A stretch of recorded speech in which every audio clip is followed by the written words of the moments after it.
Bonjour à tous. Aujourd'hui, jetez vos filets. Ne crains point, désormais tu seras pêcheur d'hommes. Luc 5 au verset 10. Jésus demanda à se servir du bateau de Simon. Bien que déçu et fatigué par son pénible labeur, Simon se soumit à de bon cœur à la demande du Christ. Cette modeste barque de pêcheurs devint la chaire d'où jaillissent les paroles du Christ. Le petit bâtiment de Simon ne fut certainement jamais aussi honoré qu'en cette occasion. Jamais son propriétaire ne l'avait utilisé de façon aussi profitable. Jésus proclama la vérité biblique, il prononça les paroles de la vie éternelle. Les vérités présentes au cours de ce sermon se sont répandues dans le monde entier et ont accompli une œuvre que l'éternité seule révélera.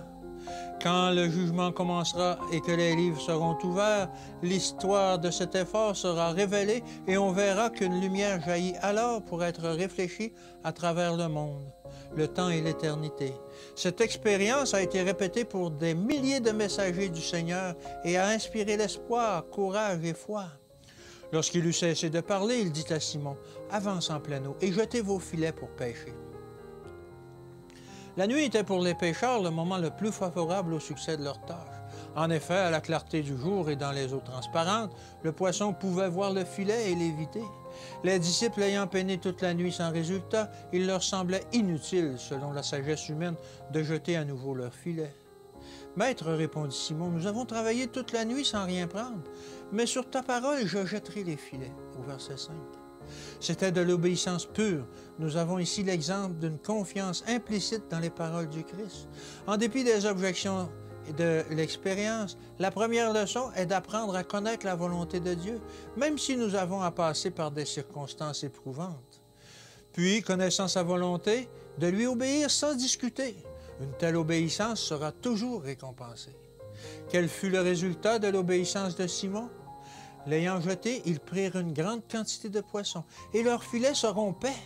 Ils firent signe à leurs compagnons qui étaient dans l'autre barque de venir les aider. Ils vinrent et ils remplirent les deux barques au point qu'elles enfonçaient. Versets 6 et 7. Jésus voulait que cette expérience encourage ses pêcheurs dans leur futur effort pour pêcher des âmes. Quelle puissance influence cette merveilleuse intervention eut sur l'esprit de ces humbles pêcheurs? La puissance du Christ avait attiré des poissons dans le filet de Simon, mais ces hommes au cœur honnête furent eux-mêmes totalement pris dans le filet que le Christ leur avait tendu. Ils laissèrent tout et le suivirent. Verset 11. Que Dieu vous bénisse aujourd'hui et qu'il vous garde. Et à demain.